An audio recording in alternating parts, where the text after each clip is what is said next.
E o último boletim da Secretaria de Saúde aqui de Curitiba aponta para 1.777 casos confirmados da doença na capital desde o início da pandemia. O número de pessoas que morreram pelo novo coronavírus aqui na capital chega a 78. Como a gente viu nessa reportagem, um dado que chama a atenção é de mais de 70% o número de ocupação, né, das UTIs aqui na capital. Eu vou conversar ao vivo com a Beatriz Batistella, ela que é superintendente executiva da Secretaria Municipal da Saúde. Beatriz, para a gente ser exata, fala em torno de 74%, 78% de ocupação de UTI aqui na capital.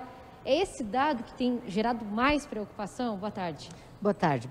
Sim, a ocupação das UTIs é um dos indicadores que a gente monitora para verificar a situação da cidade de Curitiba. Não é o único. Preocupa, sim, porque quando a pessoa precisa de UTI, a gente precisa ter isso à sua disposição. Como os internamentos são longos, eles são de 3, 4 semanas, a gente precisa ter uma capacidade de giro dos leitos para que a gente possa absorver as pessoas. Aí foi o motivo pelo qual a gente levantou a bandeira laranja. Não só, mas ajudou a levantar a bandeira laranja, né? Bom, Beatriz, existe um decreto, né? A gente já viu o anúncio agora na reportagem, mas acabou gerando também muitos protestos, né? Como que a Secretaria tem visto isso, né? Diante de uma orientação que foi da Secretaria realmente para que adotassem essas medidas? Enfim, a situação de a gente viver numa pandemia faz com que a gente tenha que adotar algumas regras de funcionamento da cidade com a finalidade de diminuir a disseminação da doença. Então, os locais em que a gente tem uma maior possibilidade de haver contaminação são esses os lugares que então estão sob regras agora um pouco diferentes. Entendemos as dificuldades de todos os setores da sociedade que precisam funcionar para ter a sua economia de forma adequada, garantir os empregos e a geração de renda. Mas, neste momento, é importante que a gente faça ponha um freio na disseminação da doença na nossa cidade.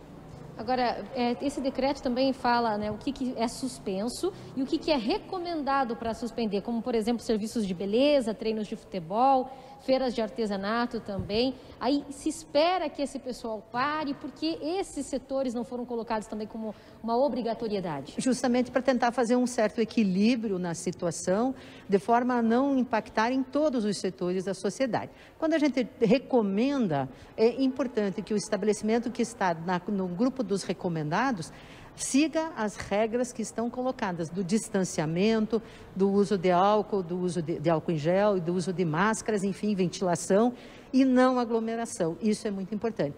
E aí, nisso, você tem também, com os horários diferenciados, uma diluição do impacto no transporte coletivo.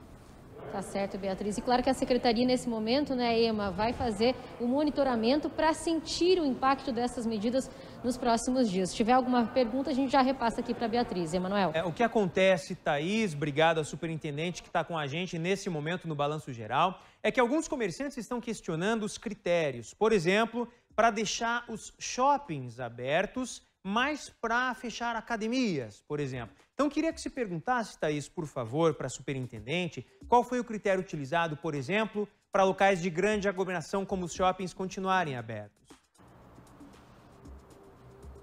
Claro, vou repassar aqui para a Beatriz. A pergunta do Emanuel no estúdio é a seguinte: qual o critério utilizado, né? Porque tem muito comerciante reclamando, o pessoal das academias também. Por que shopping, que é um local que ocupa várias pessoas, estão funcionando e aí academias e outros comércios já começam a ter uma restrição maior?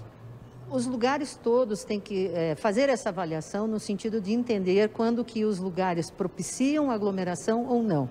Os shoppings, nesse período em que ficaram abertos, eles conseguiram fazer uma organização no fluxo de pessoas que estavam utilizando as dependências do shopping.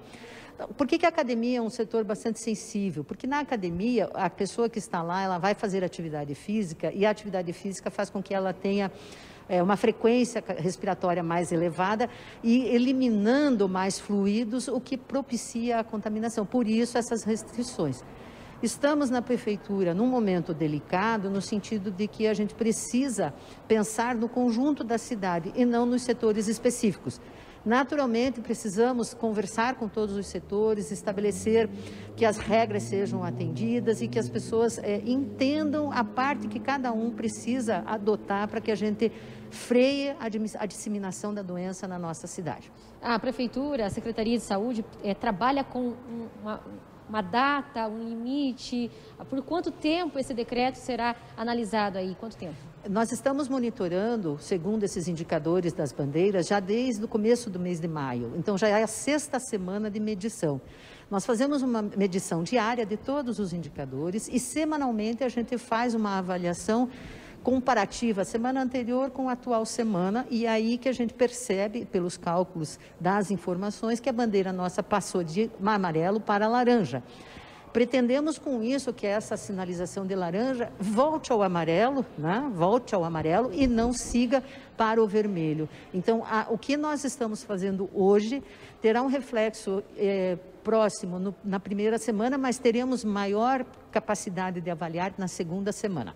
O que é que pode ser dito para quem está assistindo nesse momento, né? A gente vê, então, a mudança de bandeira, um alerta maior em Curitiba, mas o que pode ser dito para a população, para o telespectador, sair de casa realmente só numa necessidade? Ainda tem o comércio de rua funcionando, mas, como diz aqui o decreto, das 10 às 4 da tarde, um horário já reduzido. Exatamente.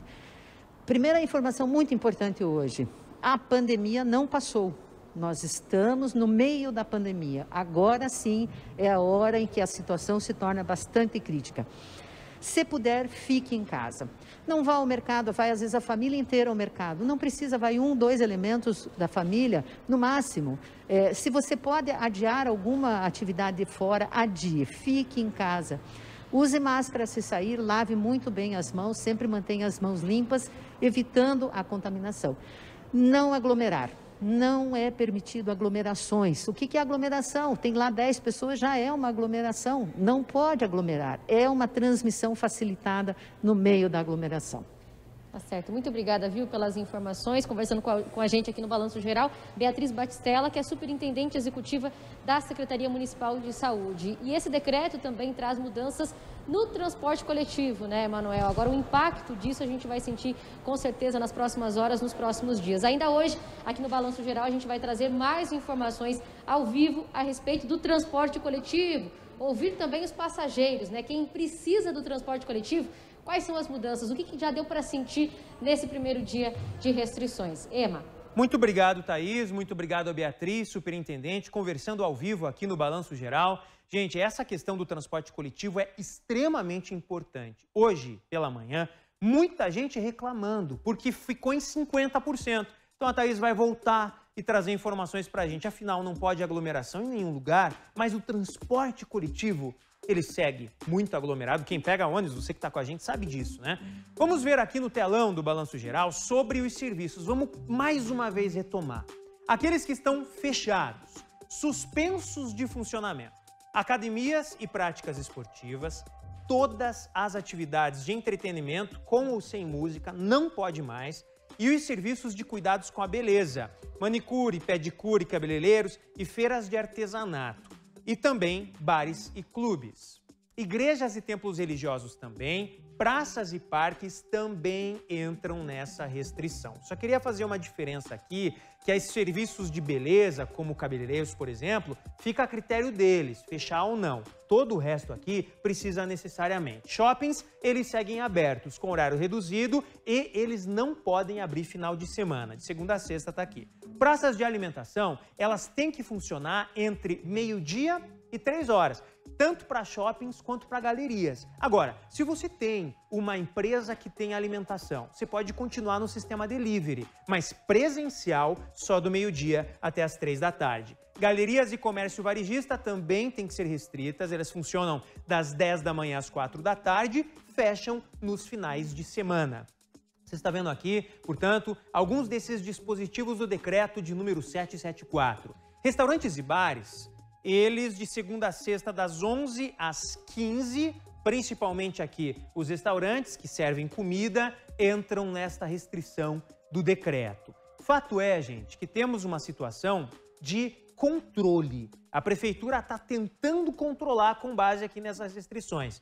Escritórios podem funcionar 6 horas por dia. Agora, regime home office continua normalmente. Aqueles que recebem funcionários, só 6 horas. Hotéis e pousadas poderão receber 50% da capacidade. Lembrando, Curitiba está atualmente com 74% da ocupação de UTI. E esse é o grande problema, viu, gente? Por quê? Vamos dizer que você ou alguém da tua família, alguém que você ama, tem algum problema. A gente sabe, está falando isso muito. Aí, pode ser que você não desenvolva com gravidade, mas precisa de UTI. Chega na UTI, não tem lugar. Aí é o problema. Estamos com 74%, está sobrando pouco. Então agora é hora de frear um pouquinho. De qualquer forma, o Balanço Geral vai seguir acompanhando também aqueles que estão tristes e preocupados com isso. Tem muito comerciante falando, olha, se agora eu fechar, eu fecho de vez. É claro que estamos atentos também a todos esses pedidos dos comerciantes. A gente ouve todos os lados possíveis aqui no Balanço Geral.